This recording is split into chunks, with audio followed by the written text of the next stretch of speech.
All right, let's just dive into it here, shall we? We've got some mono white devotion this morning. This is one of them good decks I've heard a lot about in Pioneer. So one of the many combos that Theros brought with it into Pioneer was Heliod Suncrown here. So Heliod Suncrown in conjunction with Walking Ballista. You give Walking Ballista lifelink. Walking Ballista has at least 2 counters on it with lifelink. And Heliod in play, you get to deal an unlimited amount of damage because Ballista will hit something for damage by removing a counter. Heliod will trigger when you gain the life. You'll put another counter back on Walking Ballista and you'll rinse and repeat.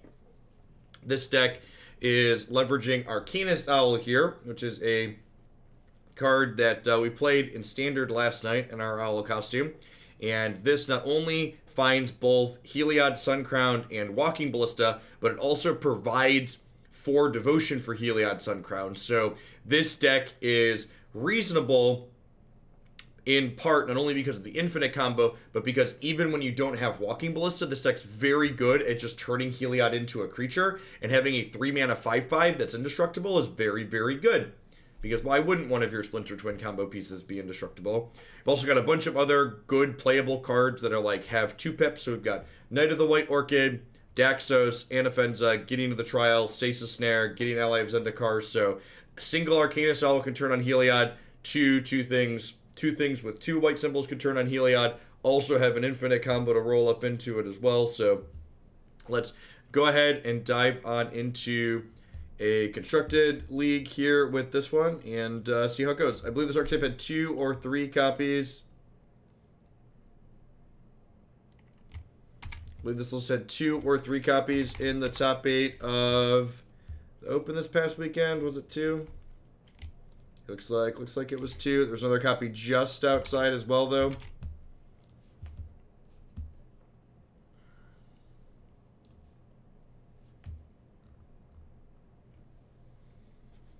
Yeah, 2 modes. We ended up clearing 12.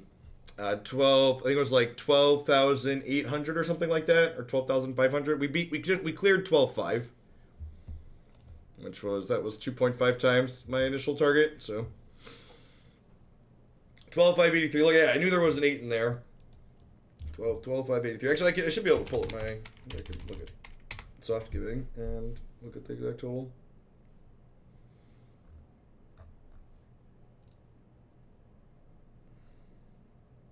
Looks like it ended up at 12,609. There were a couple of donations.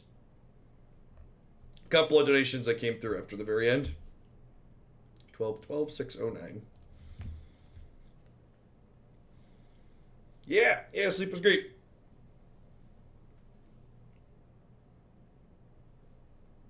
Yeah, they suggested like 4,000 something. Unless you go 3 or more other planes, put a 1 counter on something. So probably playing this on 1. This is going to be tapped otherwise.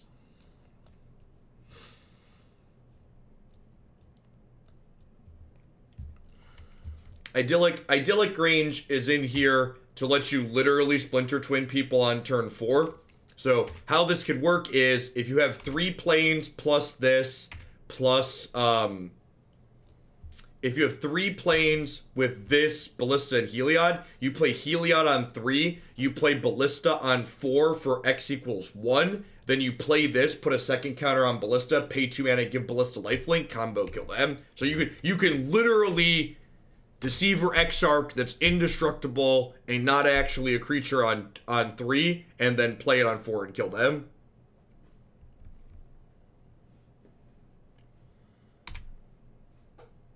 Yeah, you're fine, man. I usually sleep about 6.5 these days, and sometimes 7. But it doesn't have flash. Yeah, just harder to interact with, but doesn't have flash. Man, Knight of the White Orchid is real bad against Lotus Field, huh? I'm gonna play Ballista here on the off chance they don't. The off chance they don't do this next turn, because this can find us a land if they don't. Hey, Courage and She, thanks for the 1.5. I appreciate that. Welcome back. Thanks for keeping me around. I had to finish the Fire Knight tournament yesterday, Myth.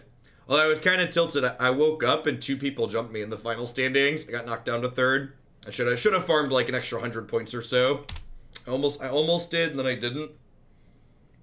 So instead of getting an item set, I just got gems.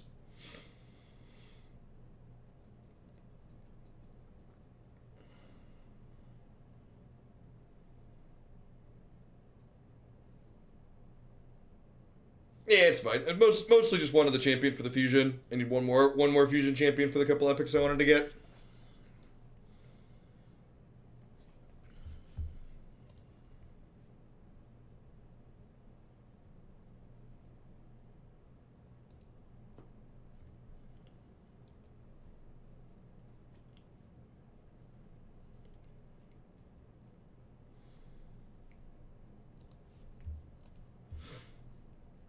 Tilt. Now, the funny thing about this is, I assume they can generate enough mana to also bounce this, but we'll see. So I get to play Chad here, and Chad has an emblem that says as long as you have a Chad in play, you can't lose the game and your opponents can't win the game. So just like Chad, make Chad emblem, can't get combo killed until they take him out, which is nice.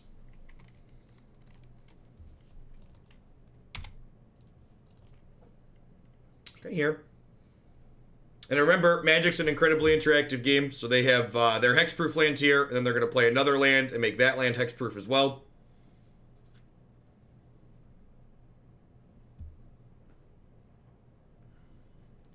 Sounds about right.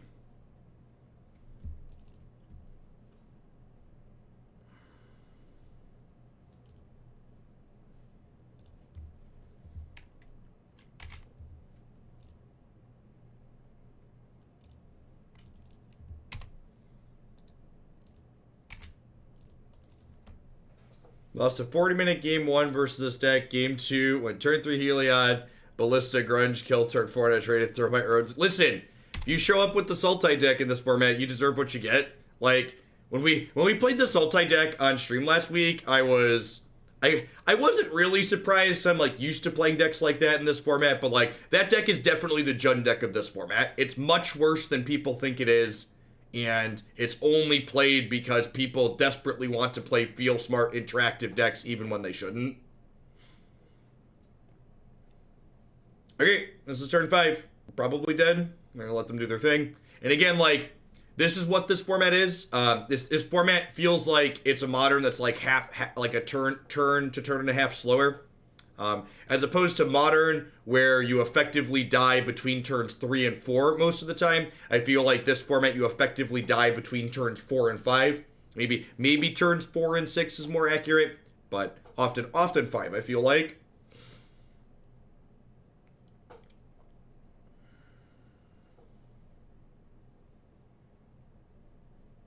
Bant Spirits. I think Bant Spirits is genuinely a good deck in this format. That's definitely a deck that that style of deck is something that's reasonable against these combo decks. In fact, hey Samian, thanks for the 16 months. Welcome back. In fact, once we get through the glut of Pioneer decks that are in the queue, I put some things back in myself. I think the Merfolk deck that we played at one point is something I'd like to work on again. It's very, very similar to Two Spirits, but gets to play Collected Company in just 2 colors. Nice, Shadow Kid. I think my plan moving forward is that I'm gonna work through the Pioneer backlog that I have, obviously, of decks that I've taken, but I think the new permanent price of Magic Online submissions is gonna be $50. And I think if I don't keep the queue full at that price, I'll probably put 2 decks in myself, and we'll still play a couple of days a week, but a lot of the types of decks people submit in these types of more brutal formats just aren't really competitive. And getting beat up and losing $10 a morning really just doesn't feel very good.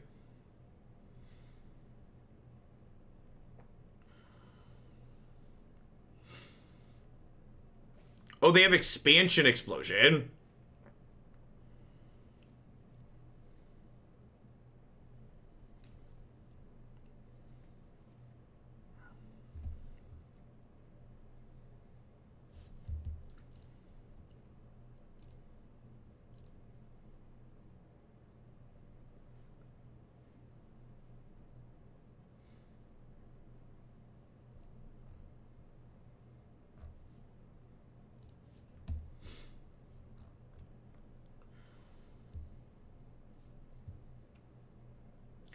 I don't know. I just want to see how they kill us through the Gideon emblem to see if there's something we can do about that in the post-board games. So they have a granted. Granted gets us off the table, I assume. Okay, that's a Jace. Okay. Okay.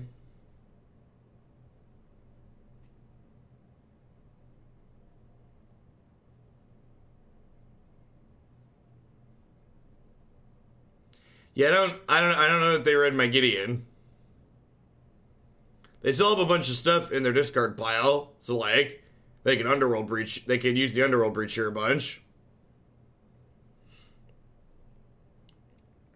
So now they just cast Expansion Explosion, I think is the line. Is the Burning Banner new? Though that's been up there for a couple of weeks now. If you look back on my Twitter, I posted a tweet about it when I put it up there, but maybe even a month at this point. I think we put it up before the Iowa caucus even, right?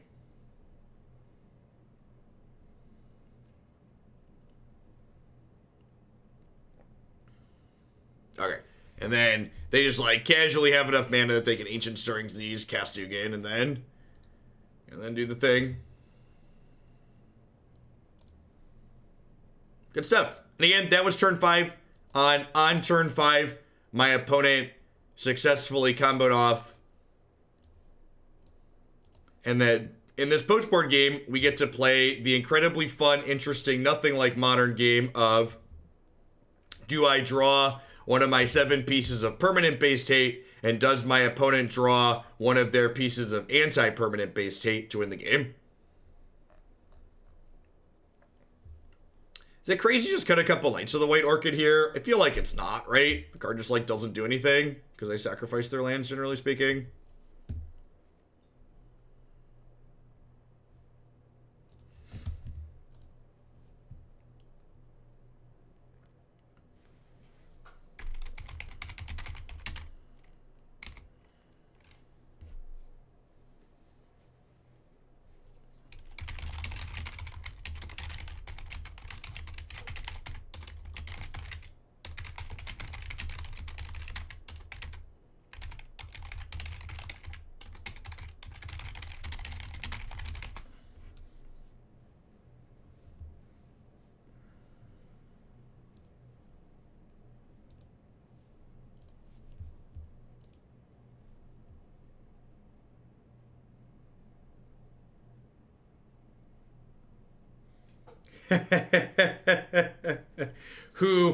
Whichever. So, if a Democrat wins the general and the market has a downturn, they'll blame the Democrat that wins.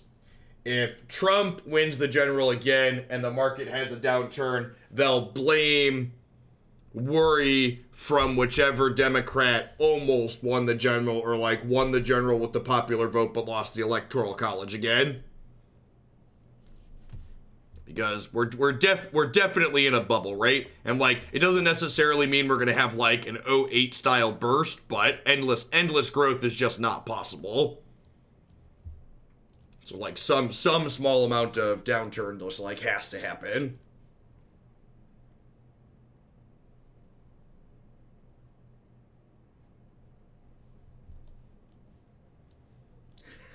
Yeah, yesterday's stream went well.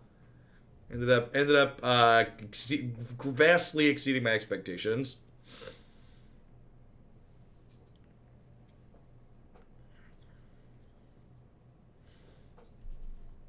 My econ class's resources are infinite. All right, I'm gonna bottom Thraben Inspector here. I don't know. Maybe I'm supposed to go to 5 looking for one of my 2 mana hate cards.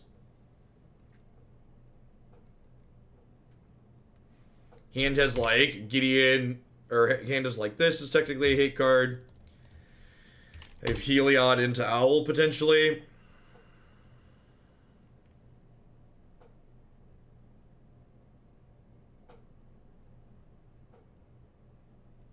I was live we did almost $13,000 in almost 13 hours and about 13 hours of streaming. So we averaged almost $1,000 an hour.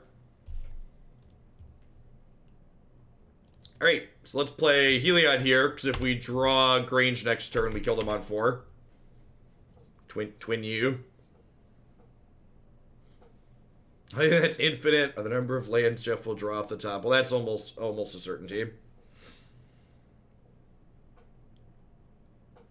Oh wait, I have Anafenza, right? Just any land? That's funny. This also lets us twin on 4. When a non-token creature played to your control, bolster 1, least toughness. God, this deck's so dumb. This format's stupid. Oh, magic. Oh, magic.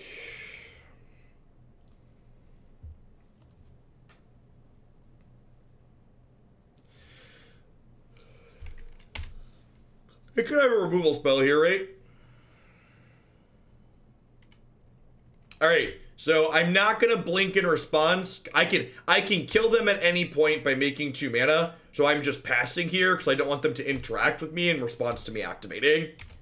So like, if they activate stage or they go to take Ballista off the table, we'll kill them. Yeah, there's no reason to go for it here. So like, if they activate stage here, we kill them on 4. If they don't activate stage here, on my next turn, I give it lifelink. They try to interact with it, I give it lifelink again, they die. Like, and again here, this combo, when stuff like this happens, it's more resilient and harder to interact with than Splinter Twin even, which is a combo that's banned in Modern still.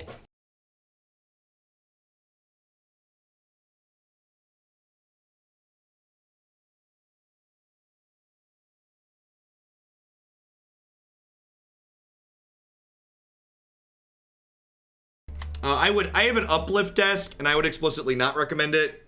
Once I finally find a contractor to finish my new space, I'm going to be doing some research into various standing desks and looking for recommendations myself. I would recommend that when I bought this deck, my budget was tighter, and this was like literally the cheapest standing desk on the market. I definitely got what I paid for. And I will definitely spend more money to get something that I use every day. Fatso, thanks for the 26 months. I appreciate that. Welcome back. Thanks for keeping me around. So again, how this works. Wait, I guess.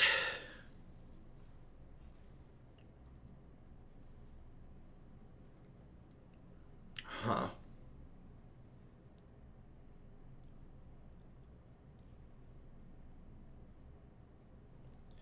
So yeah, so they could kill the Ballista in response to the first activation, except that also doesn't work here. Because I could target Anafenza and then attack them, I guess. Wow, look at that. They had 2 of them. That's brutal. I thought I was gonna get to Splinter. I talked about it being harder to interact with, chat. Look it! This combo is fine. There's nothing to worry about. This format's great. Definitely nothing needs to change. They had 2 pieces of interaction and they lived. Easy game, easy life. There are a lot of options. Like I said, I would recommend spending a little bit of money on whatever you get if you can afford it, rather than just like looking for the cheapest option.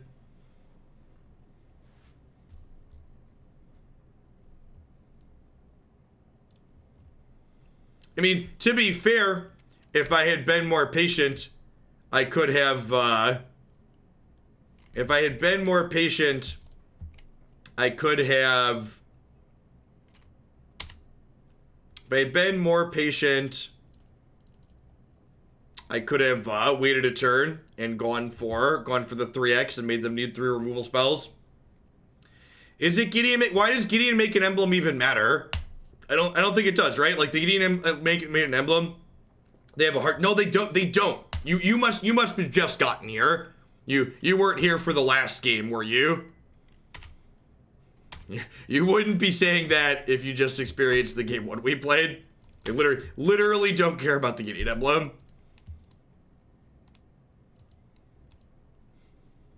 Literally comboed off, made a buck ton of mana, didn't matter.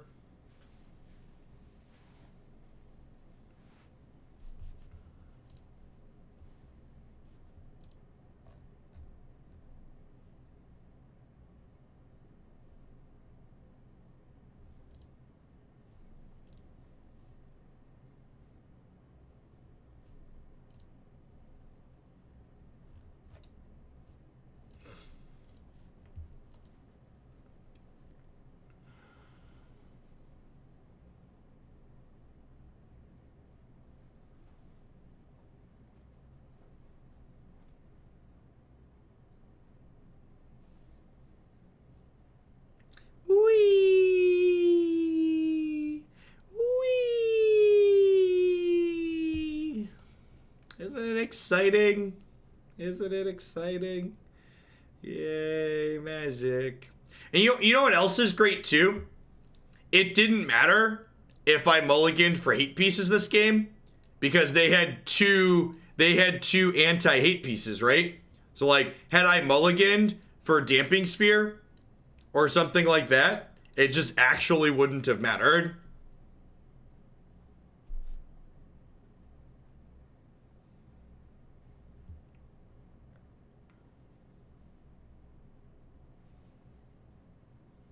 I mean, shoot, Frantic Search is banned in Legacy still, right?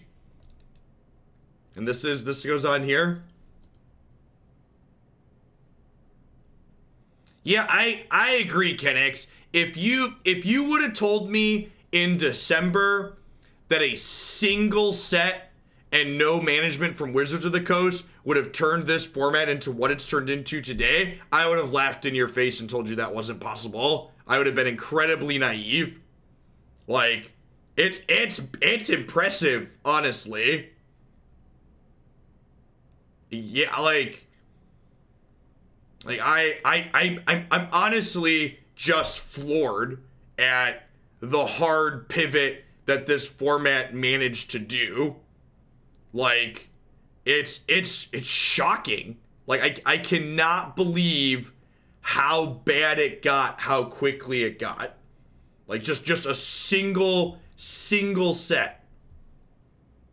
Like, remember when, like, they decided they needed to ban Field of the Dead in this format, and that, like, Oko was not okay, and, like, then like, Felidar Guardian was not okay? Dude, Leyline of Abundance is banned in this format? Like, I was so optimistic at the start of this format, because it felt like they were finally doing something genuinely different with how they managed the ban list. But like, we've literally ended up at Modern, where not only are the play patterns of this format identical to what makes Modern kind of medium, but the ban list is in the same place the Modern ban list is, which is that there's a ton of things on the ban list for Pioneer now that are less offensive and easier to interact with than things that remain legal. And it just doesn't make any sense.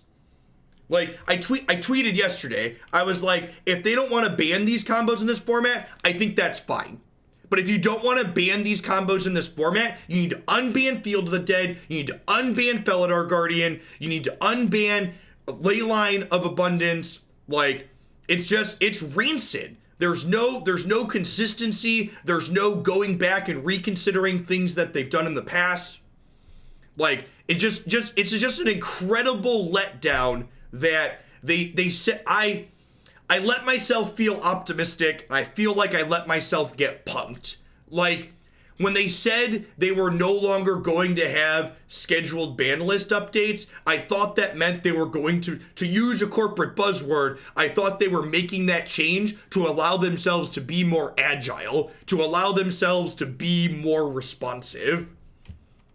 And that's just not the case. No apathy. I took a bunch of Pioneer decks. We're gonna slog through them for the first hour or two over the next couple of weeks, and then we'll be through it. And if the format's not different by then, we'll stick to Historic and Standard and just call it a day. But I offered people who had submitted Pioneer decks to change them to other things, and not a single person wanted to change them. So we'll sit here and slog through and get killed a bunch of times. I took money.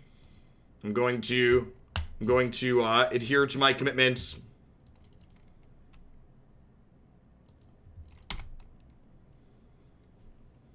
People paid to see these decks. No, those formats are awful, Gilger. Well, that's not even true. That's not fair. That's me being upset with Pioneer. Those formats don't make for popular content. So rather than playing Legacy or Vintage, streaming Legacy or Vintage when I could just do Standard or Historic and make more money, it just doesn't make sense to focus on those other formats, especially lowering the submission price for those formats. Like, those, they don't have player bases. Like, people want, even, and this is fair, people, even with Pioneer being kind of medium right now, the videos still get an okay number of views because a lot of people who are interested in Pioneer content aren't playing Pioneer the same way we are on stream. They're playing casual Magic with the Pioneer ban list at their local game store. So like, it doesn't matter if the format on Magic Online to those folks is kind of rancid and medium and has lots of combo decks and it's brutal, because that's not what they experience at their local game store. Legacy does not have a strong player base. That's nonsense that gets puppeted all the time. Like, just as there's, if Legacy had a strong player base and the content was popular, it would get made. As someone who doesn't mind playing Legacy, I can tell you without a shadow of a doubt that the content is less popular than Pioneer and Modern and even Historic and Standard. Like, there aren't people just not making that content because it's wildly popular and they don't like it. Like, whenever people say that, like, there's a reason why SCG dropped Legacy. Like, again, I know there's a lot of people out there who, like, love the format, and, like, I feel for you that there's not support for the thing that you love, but, like, don't lie to yourself and don't lie to others. Like, you need to understand that, like, it is not popular. And, like, every time it comes up, like, with the GPs and stuff, people talk about, like, oh, the couple of Legacy GPs that we have each year have tons of people at it. Yeah, I get it. Like, when there's only 2 events, lots of people fly and travel to those 2 events.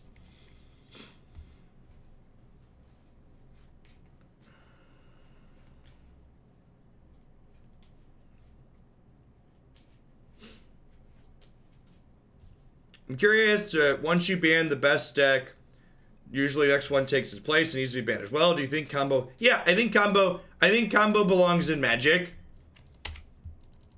And in my opinion, Magic formats are better when combo decks are not the best decks in those formats. That's my opinion. I think you can have combo exist without combo decks being 1, 2, and 3 in the format. That's what I don't want.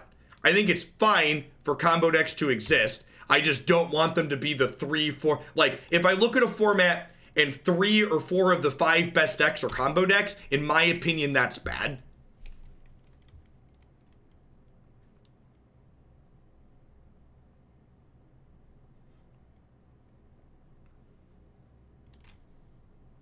Correct, Bulgarian. I'm probably more qualified to speak to gauging which formats are popular based on content than most people.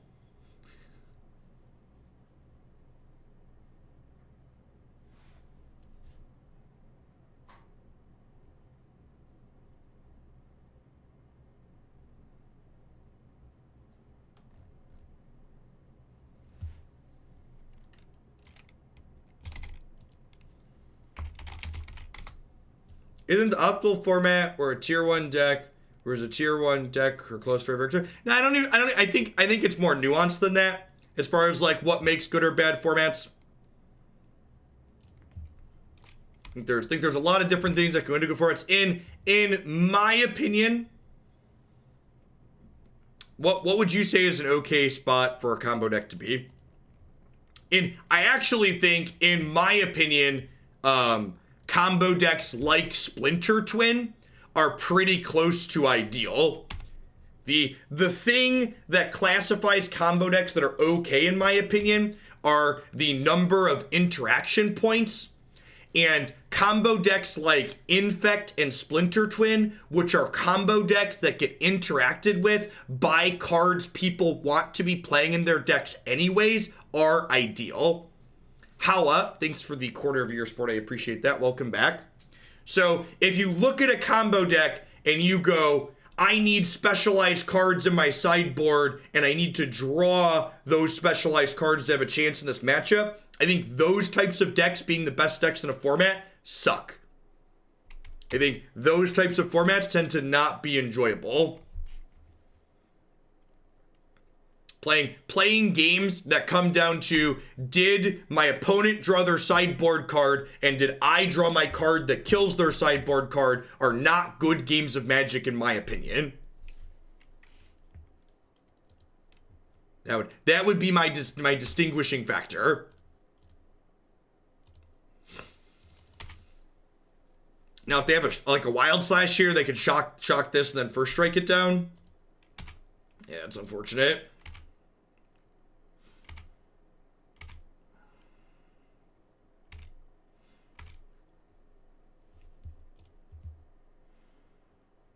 Okay, so do this. And I think we just Gideon of the Trials, bubble the Bone Crusher here.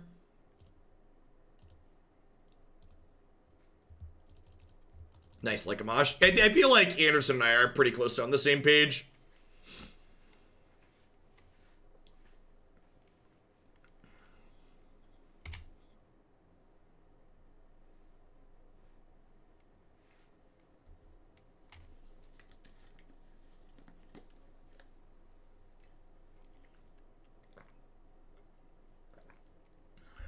Am I stomping my token? Sure. We raised just over 12.5.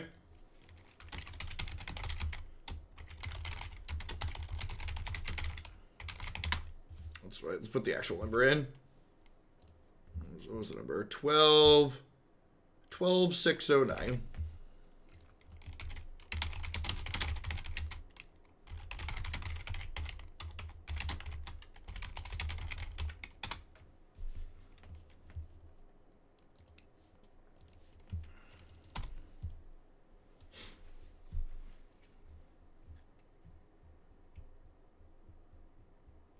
So one of my Gideons is going to take 2 here.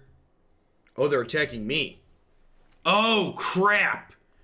Wow, this card is bad against Bone Crusher. Wow, this card is bad against Bone Crusher. Yikes. Okay, well, that one's getting boarded out. Got it. Get it. Got it. Good.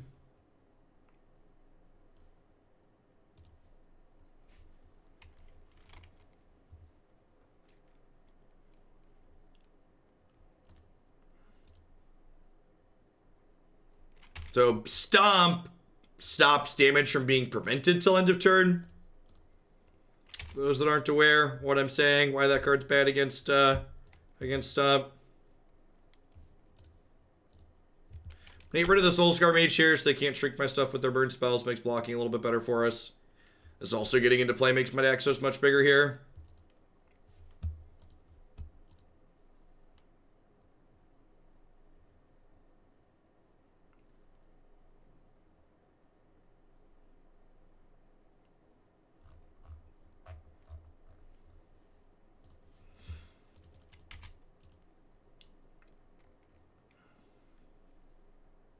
Yeah, Gideon is also not happy against Questing Beast. You're not wrong.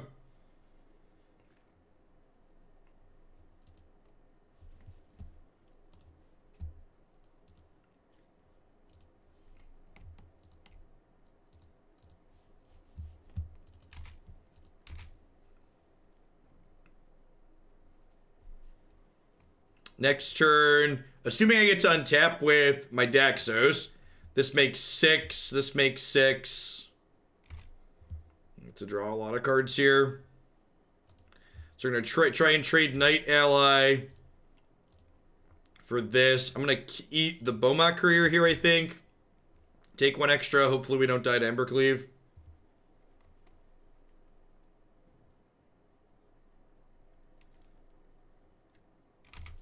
It only makes sense that the way to make their red deck more competitive in this format is to turn it into a combo deck. I mean, we're technically not dead on these attacks, right? We go to 1. We go to 2 because we gain a life. Sweet. What's going on, Crazy Cat Man? Yeah, I signed off, did my YouTube videos, played a little bit of Raid last night, went to bed. Up and at it again.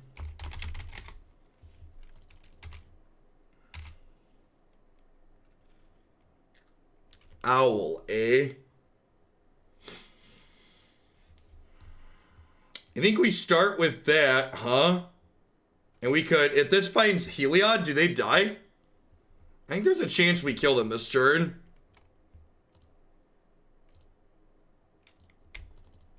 I think with the second Nykthos, Heliod is lethal here.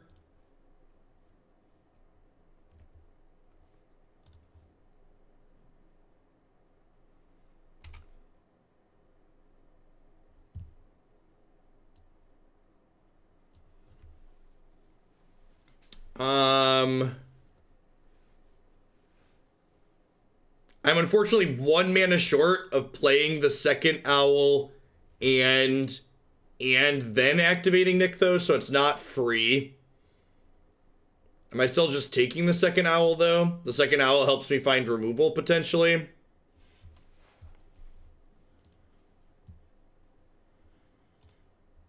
It also makes this Daxos just huge. So I don't have enough mana to combo kill anymore this turn, because I only have 9 more. No, 9's exactly enough, right? Because it's Heliod is 5 and this is 4. Yeah, actually can still combo them at this finds Heliod. Lol.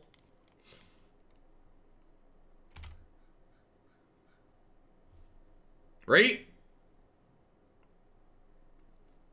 With Daxos you can Ballista for 1, that's true. What a stupid format. What just a completely unreasonable, stupid format. And even if I didn't have Daxos here, like, I have enough mana to play this for 2 and lifelink it. Nykthos is gasoline. Bye, Felicia.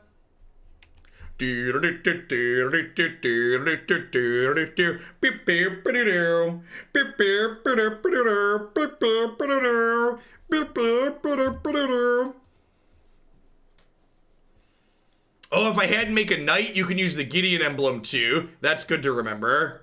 It's a good thing to point out. I appreciate you.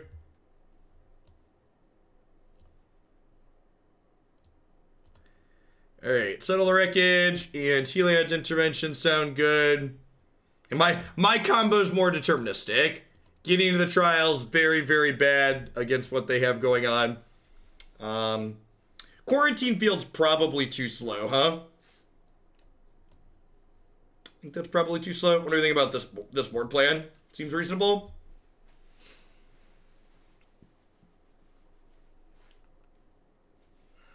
What turn was that, by the way? That was turn 7, sure.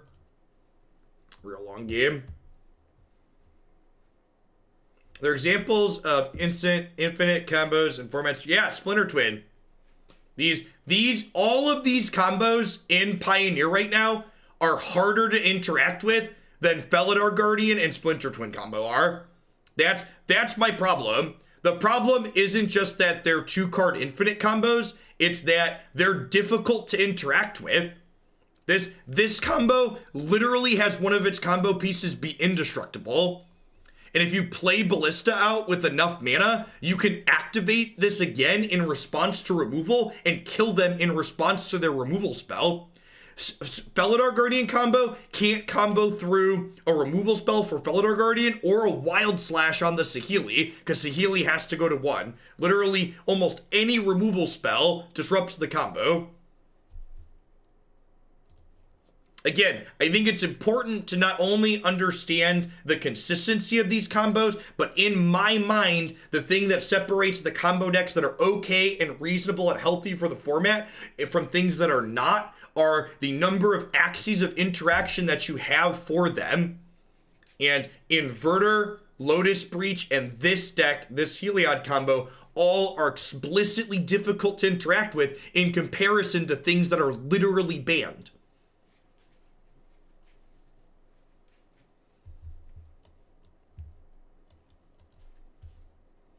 That's fine. Not a fast combo hand, but like double Baffling End, Stasis Snare sounds good.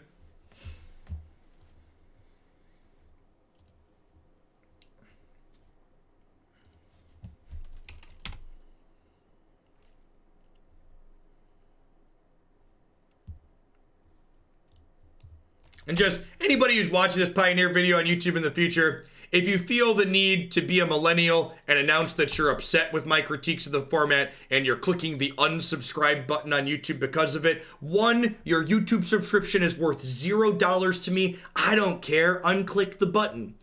2, until they change Pioneer, a lot of my Pioneer videos are probably going to be discussing issues I have with it. So you probably won't be happy and you should stop watching them anyways. We're gonna hang out and play the decks I promised to play, but you best believe we're gonna talk about things I like and don't like, because that's what this channel's for. Things I like and don't like. Whether it's a Magic format, whether it's politics, whether it's my adorable children being adorable, whatever I want to talk about, it's on the menu. That always cracks me up as a content creator. It really shows the disconnect that people think like their YouTube subscription is something of value. No, it's not. And if you're ever not enjoying content that you're watching, don't announce your displeasure as you leave the room. Just change the channel. It's okay. Like when a TV show comes on the TV that you don't like, you don't tell them, Fox News, I'm changing the channel to anything that's not state-sponsored propaganda. Like, you just change the channel.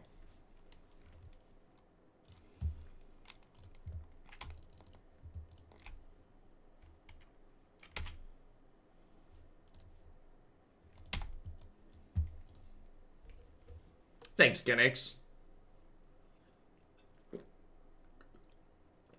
Yeah, at the end of the day, honestly, people who get upset with my descriptions of things and me doing my best to be constructive, I just assume that those people were never going to give me money anyways, so I just don't really care.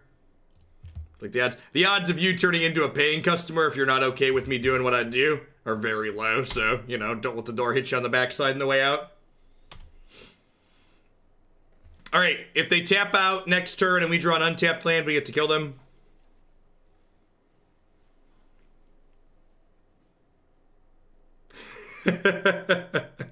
Good morning, Lazy Destroyer.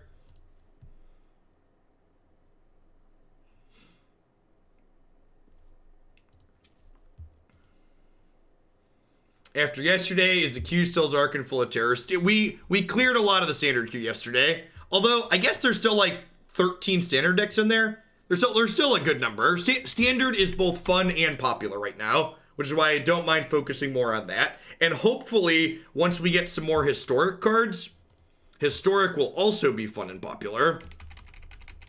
Let's just play another bird.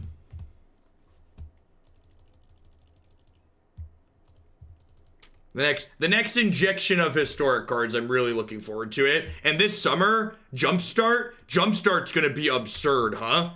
Super looking forward to getting Jumpstart cards this summer.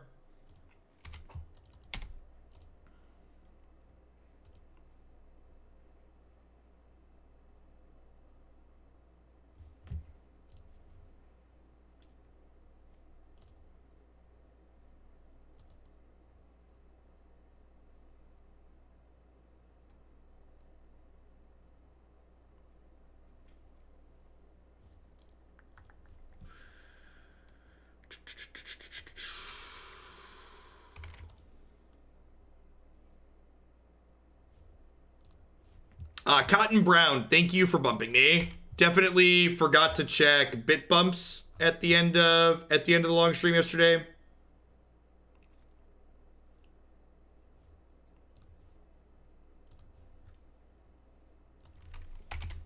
Actually, let me do a couple of these really quick. All right, perfect. So, let me update the stream title here.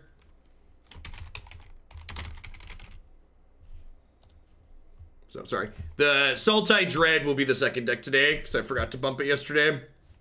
Make a note to double check the rest.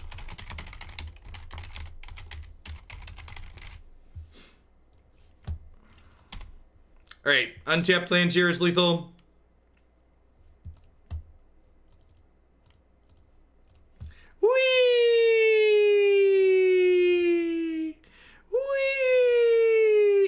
Magic Podcast, Splinter Twin. Hey, New Genesis. Here's a sub. I like your takes. Thanks for the 1.5 years. I appreciate you keeping me around.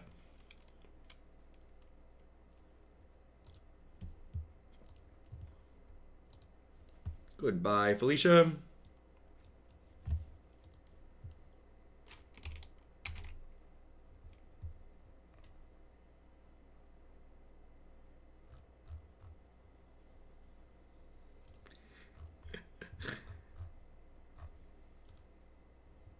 You won, so Magic must be fun. Something like that. Something like that.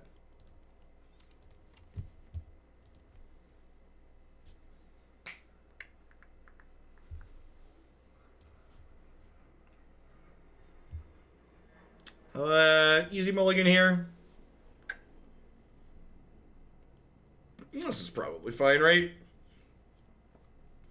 It's bottom Gideon of the Trials.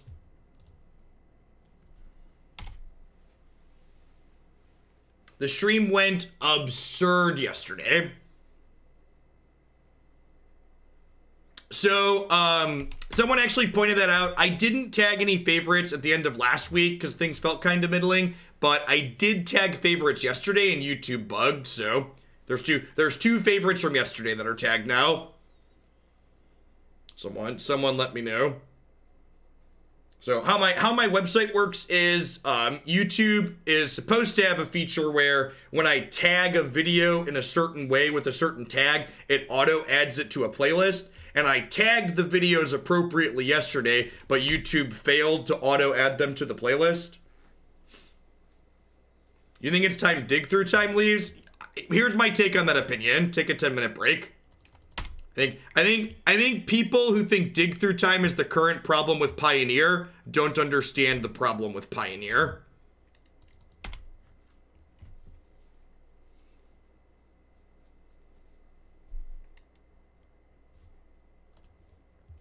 I think people who think dig through time is what's wrong with this format aren't actually thinking critically about what's going on, and they just want to ban cards that were previously banned in other formats.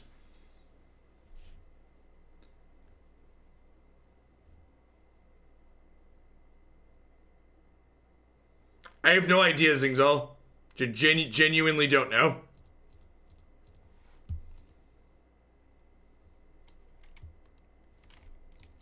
He's garbage. Is he garbage everywhere?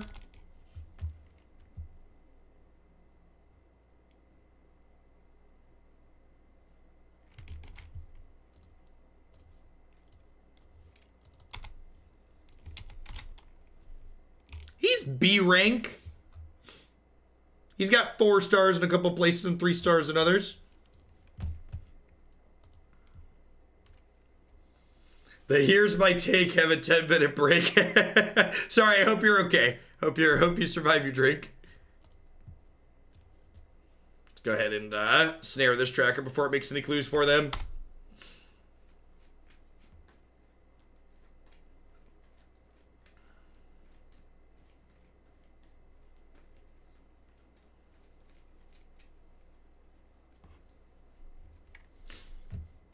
That's true. Mod timeouts tend to last more than 10 minutes.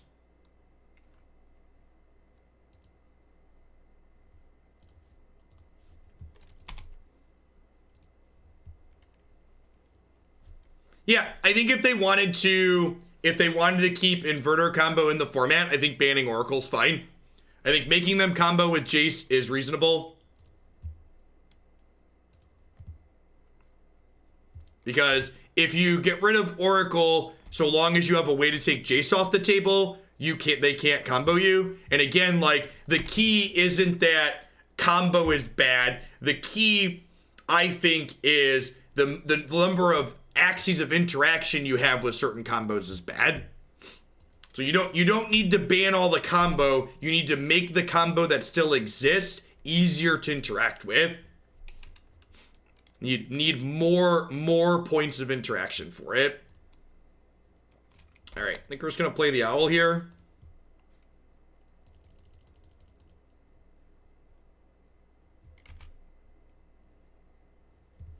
Ooh, Baffling End's great.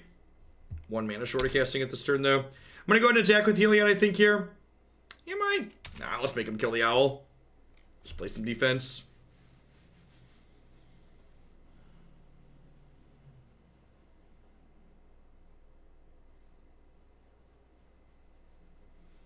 Yeah, Kurtenchi, I agree. I was a big proponent of if they wanted to nerf Splinter Twin, they should have banned Deceiver Exarch. I think that would have been an appropriate change. I know Village Bell Ringer exists, but that's different. I'm about to get Emmercold. Why are they discarding that? Are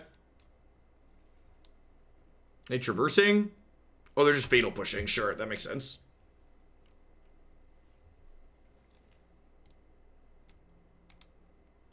Little bit of column A, little bit of column B, Beaks.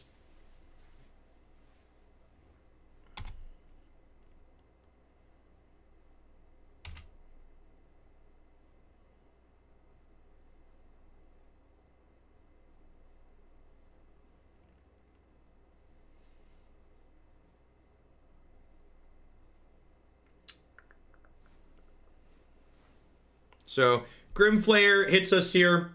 They get to look at the top 3 cards of their deck, put any number in their graveyard, put the rest back on top in any order.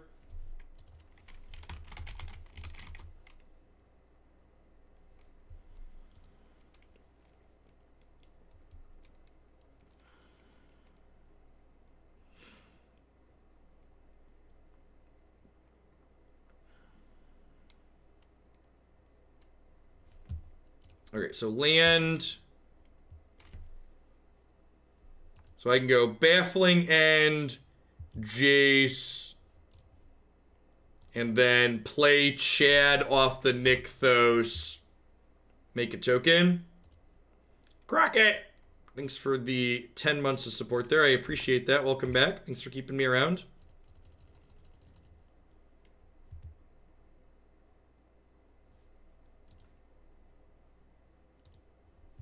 The blue beard equal more blue devotion streams. I don't know about that one. I'm going to keep Heliod back on defense again here because they need to take out multiple of my white permanents to make him not a creature. Catch you later, Matt.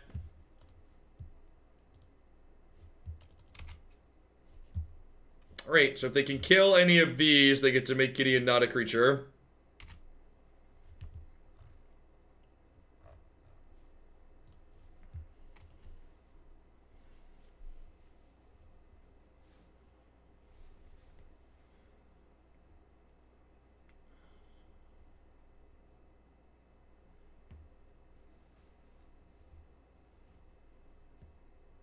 Yeah, if they have a decay or a trophy here, we're in a little bit of a bad spot. But if they don't have either of those things, we're in a pretty good spot here. Doesn't look like they have those things. Yeah.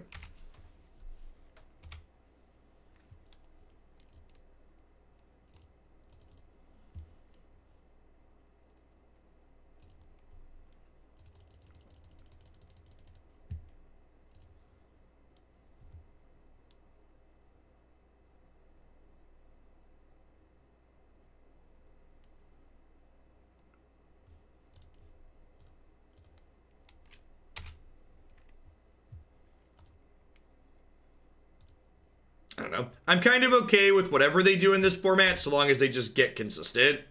I think anybody who thinks all of these decks that are currently legal are okay, but also would argue to keep everything on the ban list banned, doesn't make a lot of sense.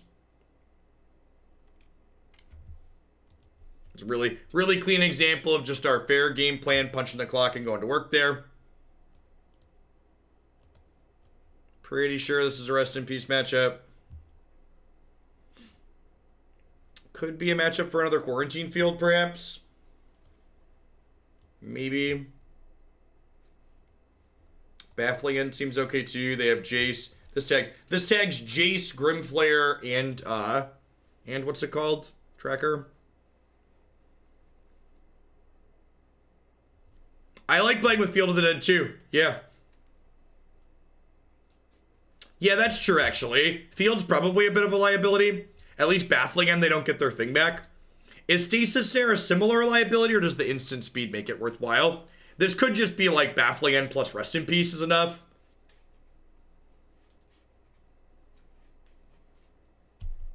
Maybe I just lean on Baffling End as my removal spell. Doesn't seem unreasonable. Is Rest in Peace good enough here that I want all 3 of them? I'm not incredibly sure that that's the case.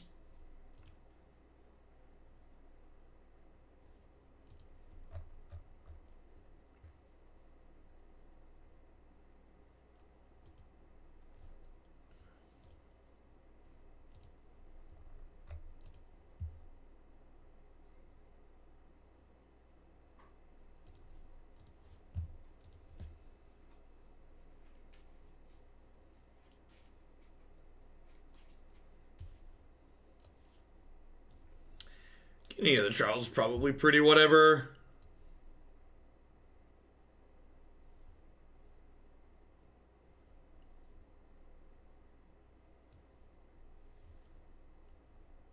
You think they're gonna board up against my combo deck? I don't know if that expectation necessarily makes sense.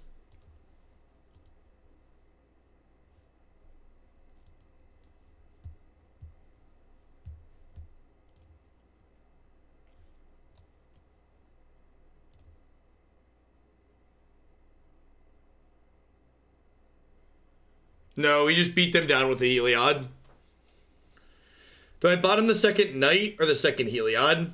I feel like it's the second Heliod. They're gonna Thought Seize me and I'll feel a little bit bad, but like, if I keep 2 Heliods and they Thought Seize me, they just like leave me both Heliods, so it's not great.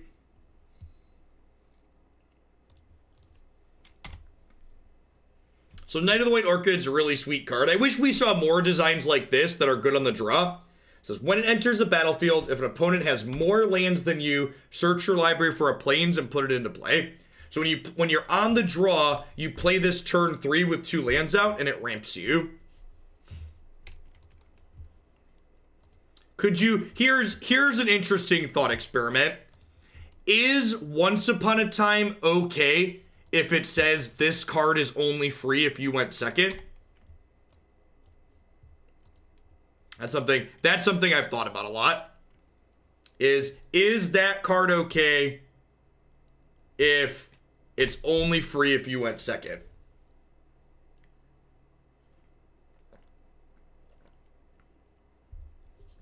Yeah, and first spell. Like, not free if you went second in general, but like, has to be your first spell and you had to go second.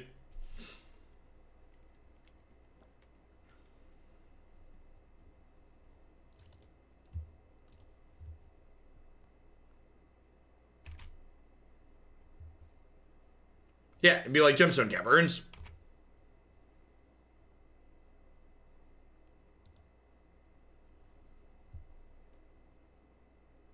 Sure, yeah, something like that, Dirty Digits.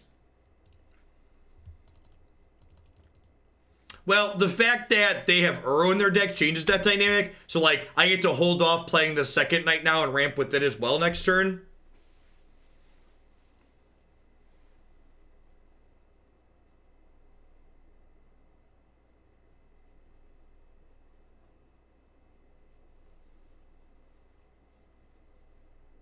I don't know. Just feels like this type of you get a benefit because you were on the draw feels like a pretty unexplored design space, and it feels like a design space that Magic would really benefit from exploring, in my opinion, just because the discrepancy between the play and the draw is really big in Magic in a lot of formats.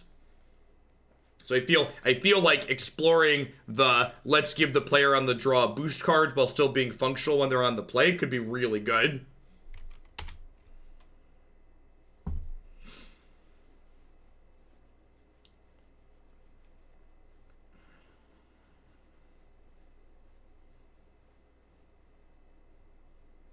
Hey, Rigazoo, thank you for the 14 months of support. I appreciate that. Welcome back. Having a wonderful Tuesday wherever you're at. As many of you, I'm sure, can tell by the stream title, today's going to be a little bit shorter stream. Tuesdays are going to be short in general because I take Cheek to a class on Tuesday afternoons.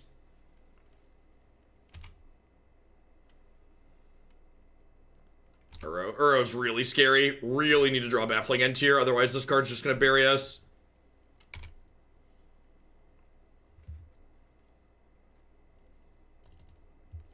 Swish. Swish. Swish.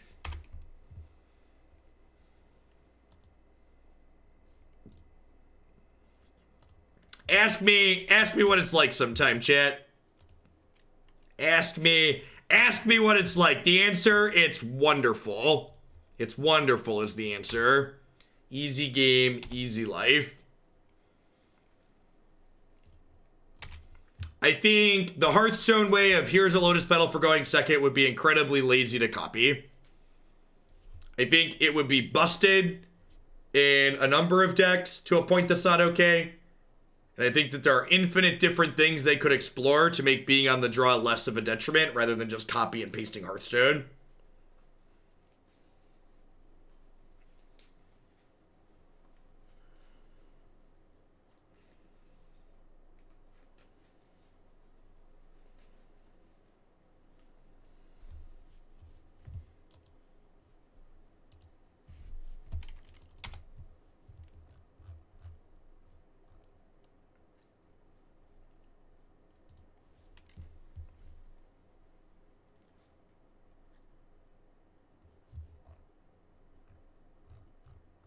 Yeah, I actually really like Mythgard's solution. For people that haven't seen that game when we streamed a bit of it at the end of last year and the start of this year, they they have a different deck building mechanic that, depending on how you build your deck, you gain different various advantages being on the draw. So you can kind of sculpt what advantage you would like depending on what type of deck you're playing, which is a really elegant way to do it.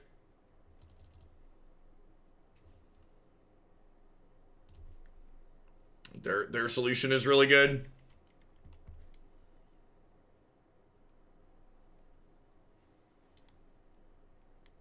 Oh yeah, I guess if you're not used to seeing the Magic Online setup, we've been on the left here for a little bit. We had to move me to the left to fit in the card preview window.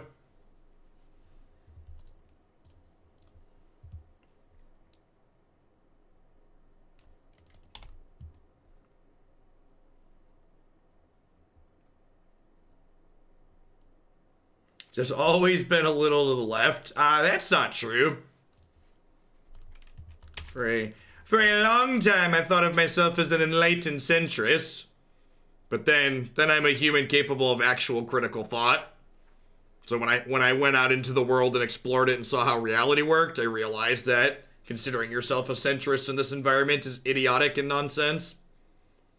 What's the procedure for bumping a deck with bit? You just cheer the bits that you would like to use to bump the deck, and you just put the deck name that you're bumping in the cheer message. Every 100 bits bumps the deck by 1 point.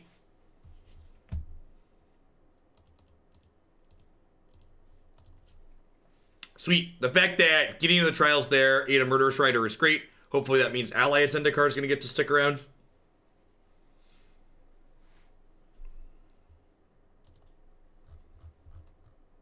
Hey, good morning, Maddie. Hey, Matthew, if you haven't done it already, coordinate with my wife for when you're free for a game night. I want to make sure you can get to the next one. And she also probably needs a push to schedule the next one, so, you know, work together.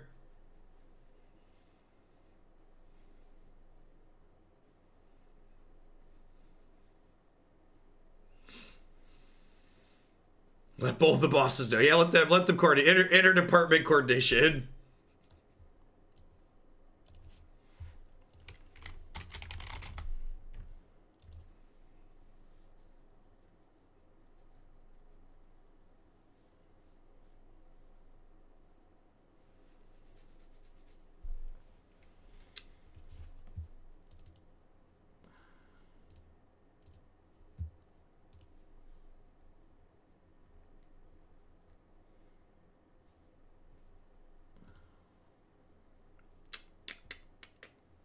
I think we just make a 2-2 here. And then we'll play Anafenza pre-combat as well, so they can't just kill one of my things to turn Heliod off.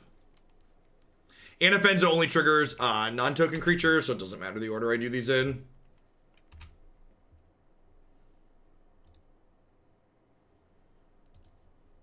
Attack Jace here.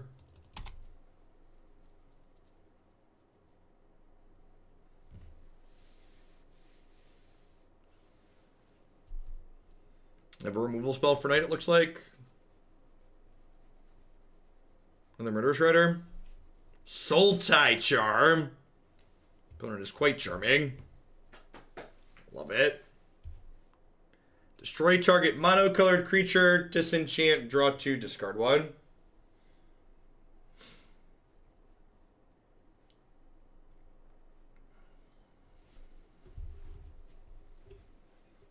Yeah, coordinating to find other adults can be tough. It gets even harder when you have kids.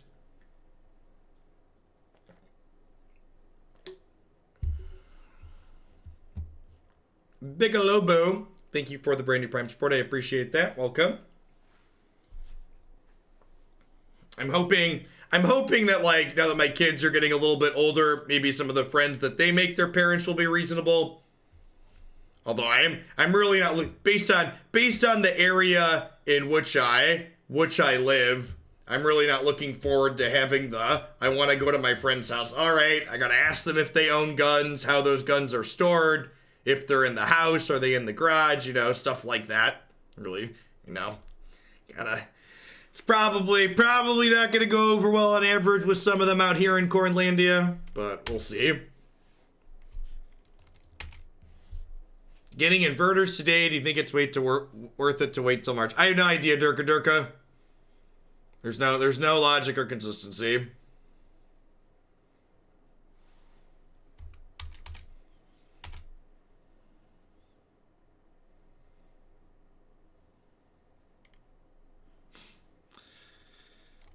Wait, their last card's Tireless Tracker, right? They just went and got that? So we're just gonna double block here.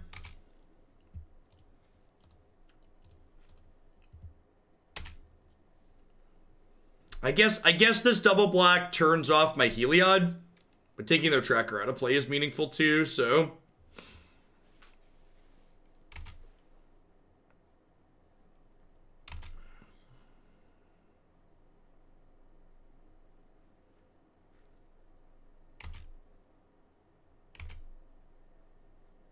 What state do I live in? A constant state of confusion.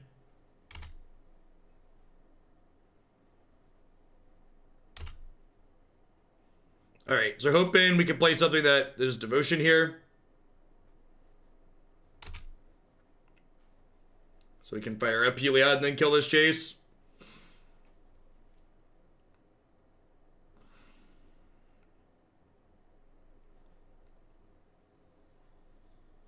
Did they just play a land before they play their Tireless Tracker? Oh, they're playing Walking Ballista, sure. Weird.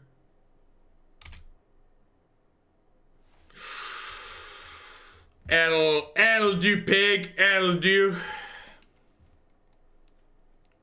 Rip.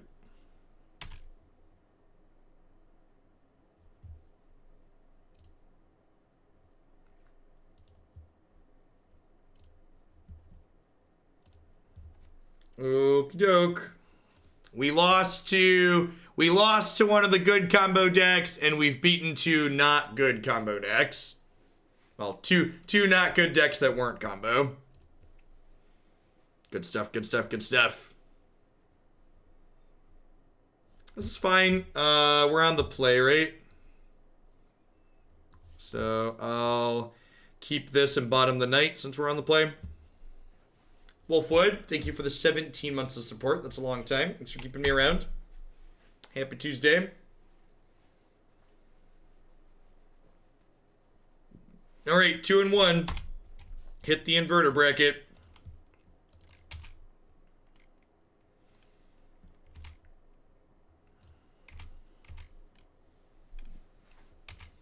I think I'm just cracking. If I would have drawn a land this turn, I guess that I wouldn't have the Daxos. I think I'm supposed to crack the clue so I could try and play 3-drop next turn, ideally. Or maybe even if I hit the land, I play Daxos next turn to play around Censor.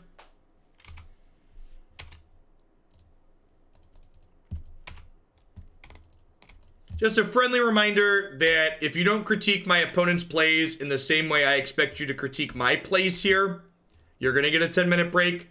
Be constructive, be specific. Just general, they messed up without telling why it was a mistake and how they can maybe do it better is important. I actually don't think the Sultai Delirium deck is that good.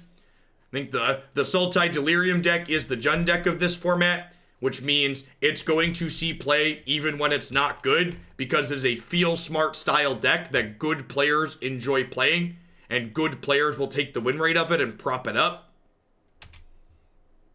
Gosh, you ever feel like a wizard, chat? Sometimes I feel like a wizard.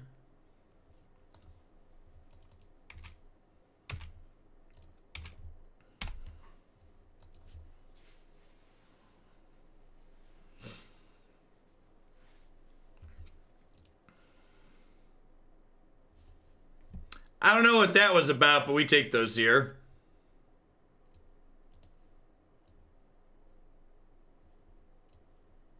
Why didn't we emblem? Yeah, I guess putting it to 4 doesn't really do anything, huh? I should probably emblem there. Baffling End doesn't really accomplish much here. Quarantine Field. I guess Quarantine Field takes their inverter, so I can attack through them, so it's probably fine.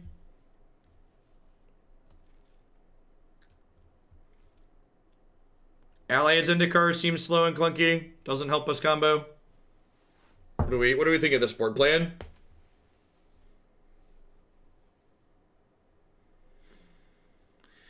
Yeah, I don't know that I like Rest in Peace against this archetype. I guess because our deck can also combo, maybe it's fine. maybe it's fine. Maybe it's like better than some of these removal spells.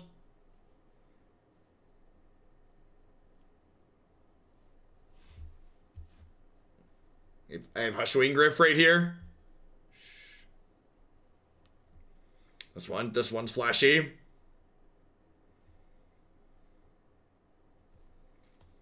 I think I'd rather cut Quarantine Field than Snare.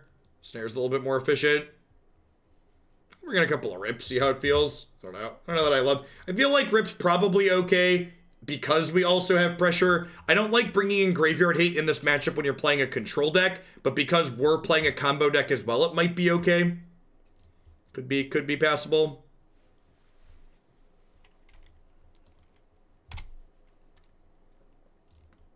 It does technically slow them down because they can't like turn 4 inverter, turn 5 combo you. They can't kill you before. I guess they can turn 4 Jace, turn 5 combo you still. It makes going off with Oracle a little bit more challenging though. Yeah, I'm pretty sure that's true, Pokemon Nerd. All the Planeswalker cards break their border in some small way.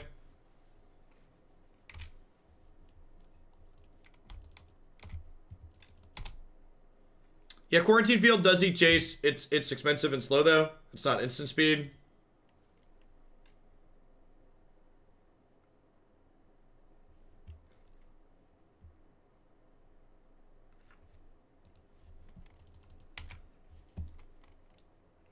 Poor little spirit paid the ultimate price. We need more mana tithe.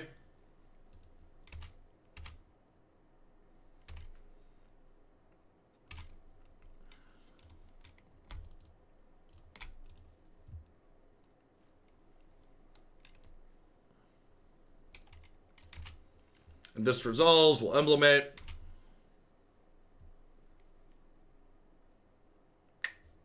Sweet.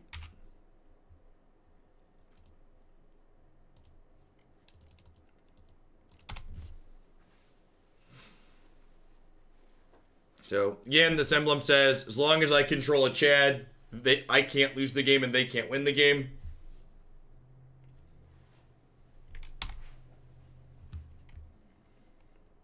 So they're literally just like playing this as a gain 5 cantrip. Deal.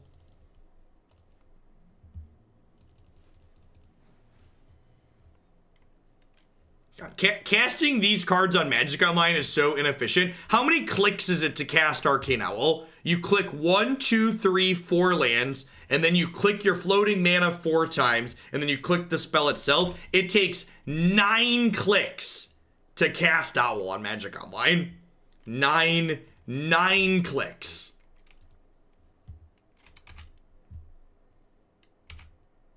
When people talk about the things that make Magic Arena better, it's stuff like that. Stuff like that. You don't have to experience things like that. You can click the owl and then you land. I'll try that next time, but I believe it's still 2 clicks per. If it was less, your APM would suffer from atrophy. We'll try that. Once upon a time, that wasn't true. You still had to click the mana in your pool. If they improved that, then it's only 5 clicks.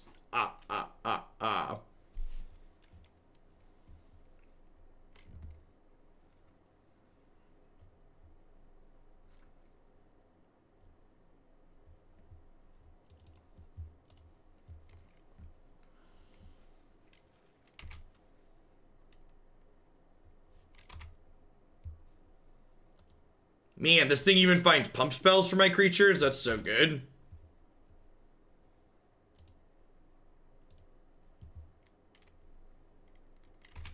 I mean, kind of PhD shine. You have to remember that, like, Magic Online is old enough to vote in the 2020 election. So, like, I don't know that it's fair to say Moto was rushed so much as it's just, like, a legacy product.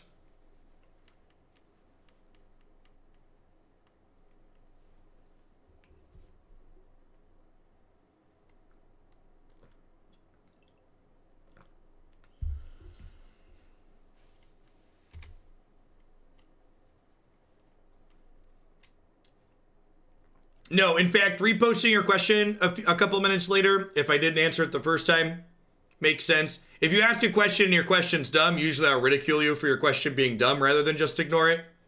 I do my best to answer everyone. So if I don't address your question, usually it means I missed it.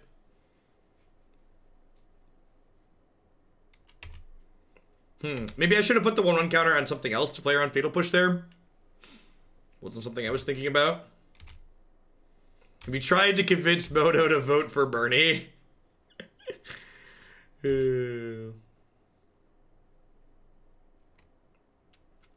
Having been ridiculed in the past, I can attest to this policy. Listen, we're training people for the real world here.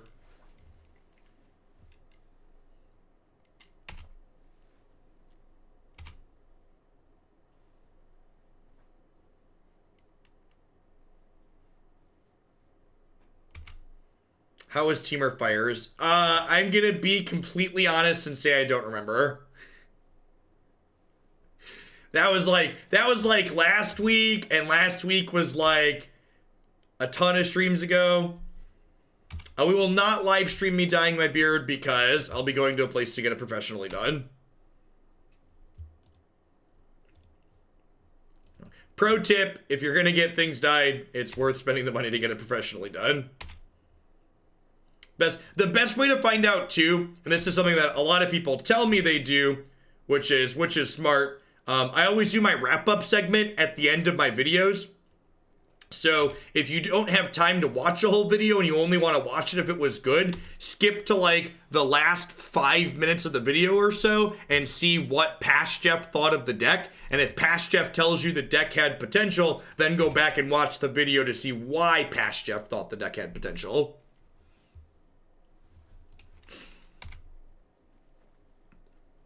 So having the wife record it would add $15 an hour to the cost of getting it done, because having her record it would require the children to be babysat. What you need to understand is when you have kids, anything you want to accomplish costs you an extra $15 an hour if you want to do it together and they can't come along.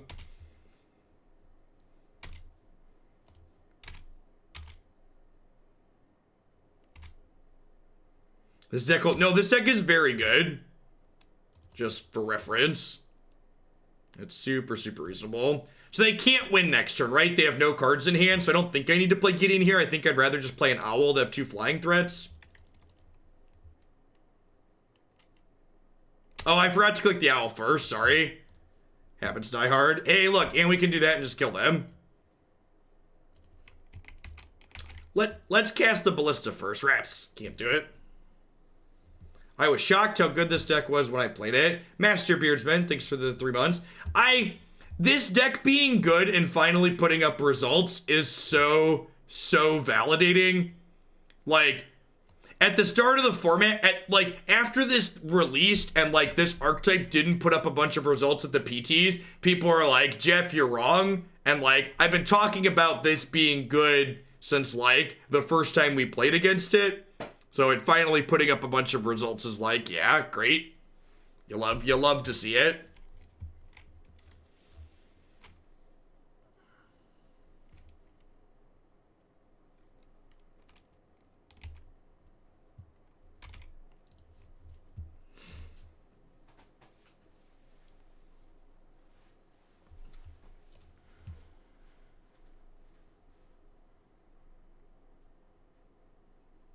And obviously, you bought 100 copies of the cards to make a fine profit. I did not.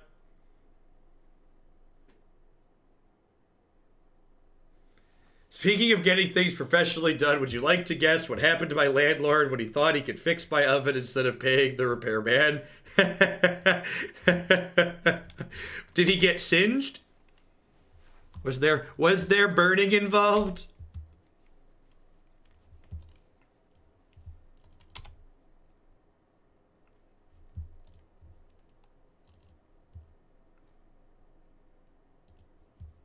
You now have a twice broken oven. Is that like a twice baked potato?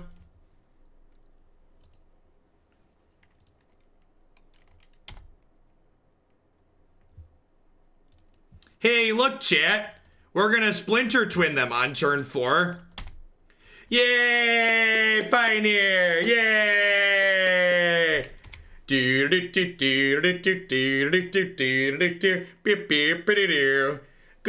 game, opponent. It's really important at the end of games like this that you extend your hand and say the words good game to your opponent so they understand the type of Magic that was played. They understand that the game was good and fun was had by all. Man, I'm really glad they banned Felidar Guardian.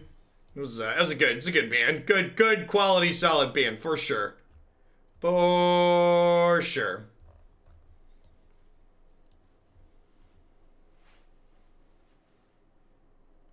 It's like getting an $800 twice baked potato installed in your temporary home.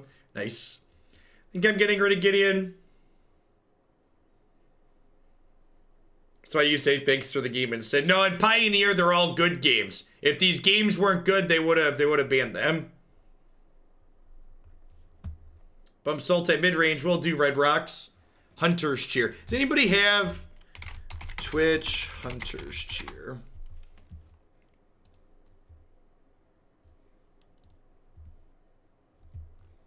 That doesn't yield anything. Weird. Okay, if you're going to cheer bits here or anywhere else, by the way, use the Hunter's Cheer because it gives 20% more.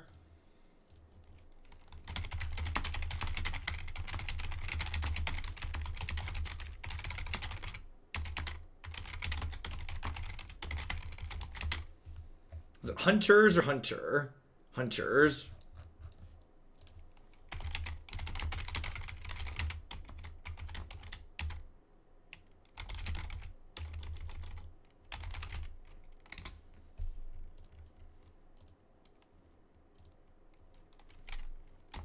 It does go to the deck score, Red Locks, because that's extra dollars for me.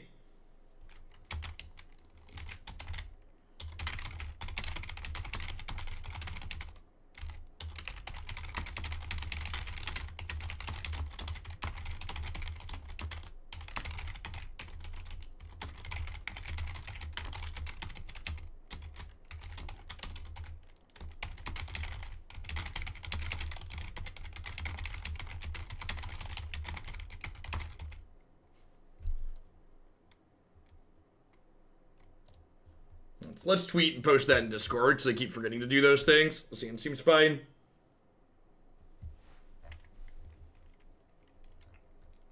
Hey, thanks, Sunshine. Thanks, CGH.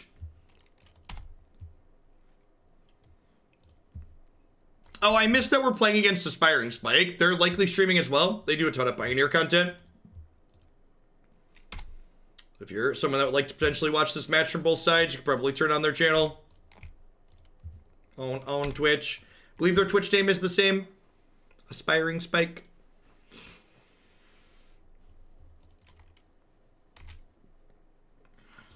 So I assume they're going to eat my Tree Spirit here. That's fine. We're going to get to ramp next turn as well.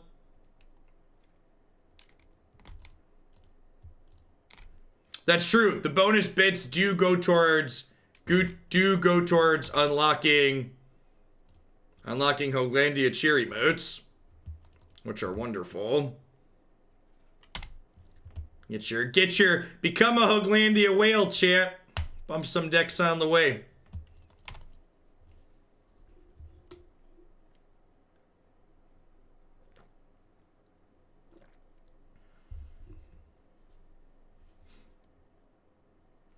I personally would prefer a more managed format Mistake by the Lake, but I also personally really enjoy playing with.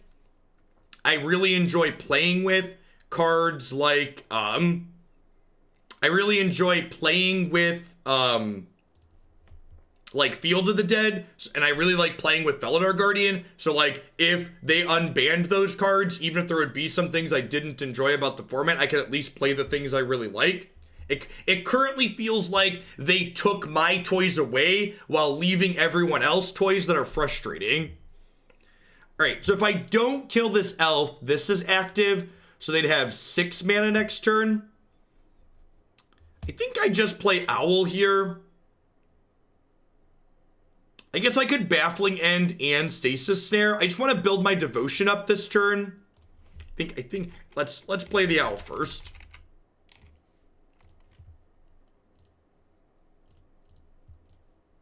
It is less clicks. Look at that. Once upon a time, that didn't work that way.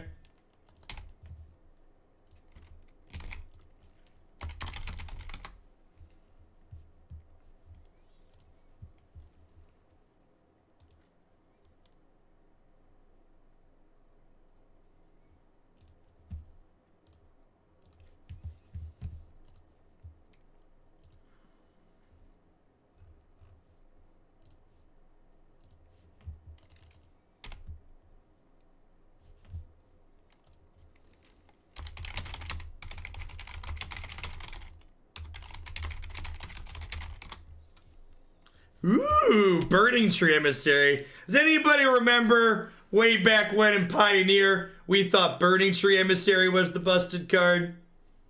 Hey, thanks for the bit easy, Sebas. I appreciate it. Remember when this was the thing that was worth complaining about, chat? Pepperidge Farm remembers. Pepperidge Farm remembers when this was the thing we complained about. What a simpler time. My sweet summer child. Sit down and let me tell you a story about the beginnings of Pioneer. There was so much potential. There was so much potential in them beginnings. Alright, do you have an Unravel the Aether or a Disenchant, or are you dead next turn? Hopefully they just tap out for something silly and we kill them. Discounted whale status. Thanks for the biddies, Dragon. I assume they're going to kill my knight to reduce my devotion. So that means I need to draw an untapped land here to kill them.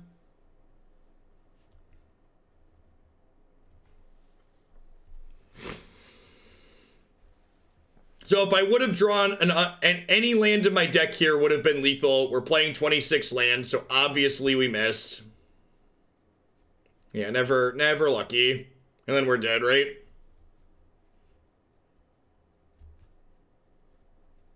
So any land would have let me play Ballista for 2 and then activate it. Next, like, 3 cards will be lands. Almost.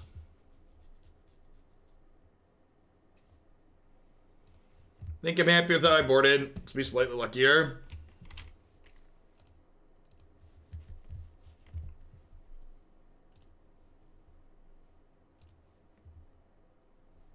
Feels Magic Man.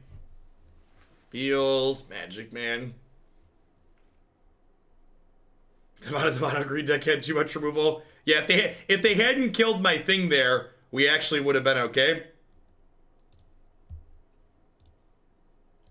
If they hadn't killed my creature, I would have had enough devotion to kill them without the land. Yeah, I did, Brad.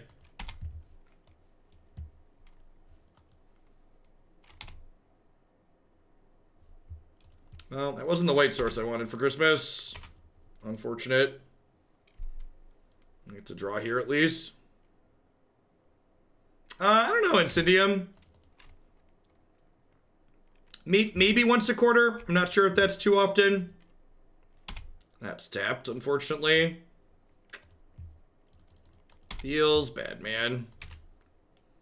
Nothing like losing a game to a bad beat and then mulliganing to Oblivion. Sounds like magic.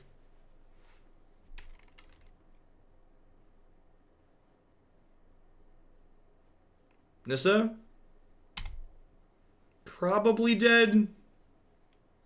I guess if I draw an untapped land here, I can field the Nissa. Yeah, sounds like a 3-2. Agree.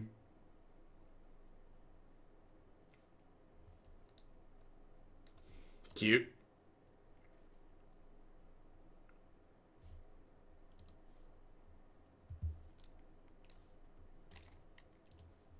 That's how Magic goes. Hey, at least we didn't lose our money. Not losing money has been far and away the upside to Pioneer lately. I don't know. This deck's great. Like, if we're slightly luckier, we end up going 5-0 or 4-1 instead of 3-2. Even playing the good decks in this format is kind of middling. I'm gonna be happy to run down the queue and do a little bit less Pioneer, I think. Just the good decks are combo decks. It's a turn 4.5 format now. And they banned all the combos and sweet cards I like, and they left us with a bunch of cards that are difficult to interact with that you have to race. And that's all I got. Let's play a good format. Let's play some standard. And hit a quick ad roll while I get things flipped over. When we get back, we're gonna play some Magic Arena. Thanks for hanging out today, folks. Don't go anywhere. Yeah, I like Field of the Dead. The type of decks the Field of the Dead goes in are sweet. Especially the controlling builds. Big agree. Like Field of the Dead.